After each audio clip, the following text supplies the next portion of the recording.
Dear friends in Jesus Christ, though it was late evening, the man was moving ahead and was crying aloud on the red paved street with a broken sandal and weak body. In his hands, no bags were there, but only an old bottle. Some torn pieces of cloth somehow covered his naked body. He was murmuring something as if he wants to die. With a painful heart, he was moving ahead to commit suicide. And in his bottle, it was nothing but some drops of poison. But while his journey, he found a girl sitting under a tree. Giving a gorgeous smile, the torn-dressed girl started to follow him. Though he felt irritated in the beginnings, he started to answer her questions, and finally he felt comfort with her. They walked and talked all throughout the night, and in the morning when she said goodbye, he felt as if he misses something within. For the walk and talk he made with him made him to think that there is someone in this world who can give us comfort from all our troubles. When the author completed this wonderful story, he gave a meaningful title to his work, Velicham Pagarna Penkutti. I also know and remember a girl who gave life to me. Not only to me, but for you, the Catholic Church, and for the whole world. And it is none other than the heavenly patroness of our congregation and our province, Saint Therese of Child Jesus, who is popularly known as Little Flower. Since she lit light around her and life for many, she is considered as the greater saint. Actually, who is this Saint Therese? Why she is being considered as a greater saint? She was a normal girl born on 2nd January 1873 as the youngest of 9 children of a silk merchant and his wife. She lost her mother at 4 and was the little flower of her father. At 15, she entered the Carmelite convent and died of tuberculosis when she was 24 years and 9 months old. Almost all the factors are common in our lives too. But what made Little Flower to be the greater flower in the church and before the whole world is nothing but her vocation and the response that she had towards it. Now, as we are preparing for the feast of Saint Therese, during this novena, let us ponder about the theme, the vocation of Saint Therese. We know all the stories about Saint Therese, her family background, the incidents that had taken place in her life, her loving God-feared parents, the separation of her mother, the love and care extended by her dear father, her schooling days and so on, which later became the manure for her deep, intimate relationship with the Heavenly Father. After the death of her mother, she received her sisters one by one as mothers, but later their entering into the walls of the Carmelite left some wounds within her. Later she too understood that her vocation is also the same. Though it was so painful for her to address it to her father, she did it somehow, and with the blessings from him, she too enters into the walls of the Carmelite. Normally for us, before the vocation camp, we paint our seminary, clean the garden and campus well in order to attract the newcomers. But she knew well about the Carmelite convent.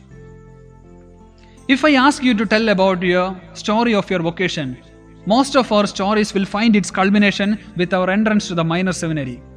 But as far as I am concerned, I believe that her vocation begins from her little age and it continued till the end of her story.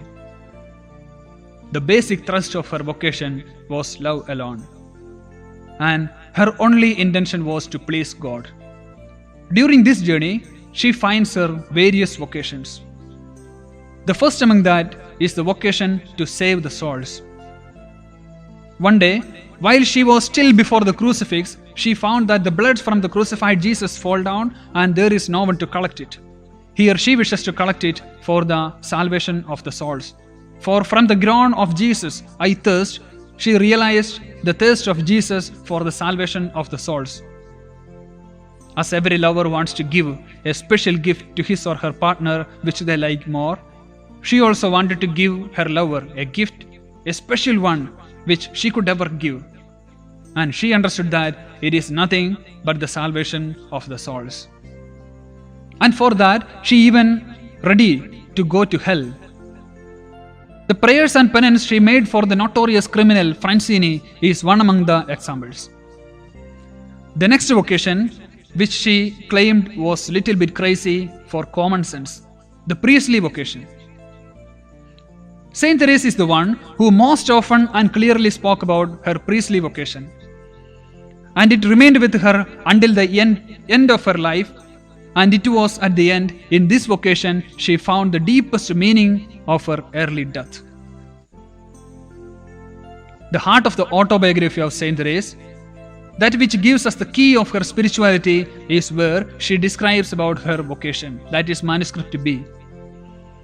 She herself had an immense desire to become a missionary priest. Though he could not actually become a priest, she nevertheless had a priestly heart. For she writes, "I feel the vocation of a priest. I would spread the gospel to the ends of the earth, even to the most distant isles. I would be a missionary, not for a few years only, but were it possible, from the beginning of the world until the consummation of time." She also had many more vocations to live, as the vocation of a warrior, apostle, martyr, doctor, and so on.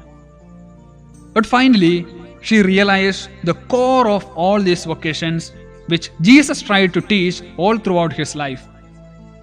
And from that discovery, she cries out, "At last I have found my vocation. My vocation is love. In the heart of the church, my mother, I will be love, and then I will be all things." These words of Saint Therese are often cited as explaining the common vocation of every person. Every person is called to love and finds his or her fulfillment in love. And yet, Therese seems to consider that she has found her specific vocation in love.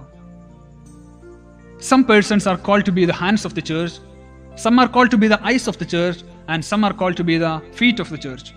But her position was in the heart of the church. Some are called to be preachers, some teachers, some healers, some helpers, but her call was to be a lover. While we were doing our novitiate, our novice master used to remind us that we have to find our call within the call. That is, the field with which we can share the joy and gospel of Christ. For example, on 8th of this month, we have celebrated the holy birthday of our Mother Mary. On that day, Father Shindo Varagil was telling me, showing his reflections posted as a video in the WhatsApp as status, that now his video, which is pregnant with the reflections, is shared by so many people. And before concluding, he said that now he is very happy that at least he could reach Mother Mary among many. And I was really surprised to hear it. So as I said before, the basic thrust of her vocation was love alone, and she found this love as her call within the call. And her vocation has something new to show every one of us about our own unique vocation.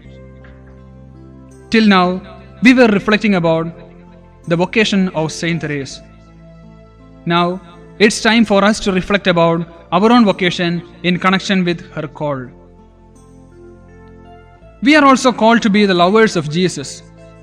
That is why in the Gospel of Mark, chapter 3, verses 13, we see that Jesus called whom he loved and whom he wanted to be with him, to proclaim and to cast out demons. At the same time, we should ponder upon that. Do we really wish to sit beside him? Do we really love him? And if so, we will of course show it in our community, since we live in the seminary or ashram. So today, she teaches us the success of her vocation. That is, do everything in an extraordinary way, out of love of God, with 100% dedication and sincerity. Do everything in an extraordinary way, out of love of God, with 100% dedication and sincerity. Likewise, let's also try to follow Jesus as she did. And of course, it will not be very easy for us to follow Jesus since we live in this world. There is a famous Hindi song which goes like this: "Hey mat kaho kuda se, mere mushkil ye badi hai. Ye mushkilon se kah do, mera khuda bada hai." Which means, you never tell God that, "Dear God, my problem before me is very big." But tell the problem that my God is greater than you. And this is the idea she gives us today. So, dear friends in Jesus Christ, as we are preparing ourselves to celebrate the feast of Saint Therese, our heavenly patroness, let us also ask her intercession and blessings from above, that we will also be able to live as Saint Therese lived. Thank you.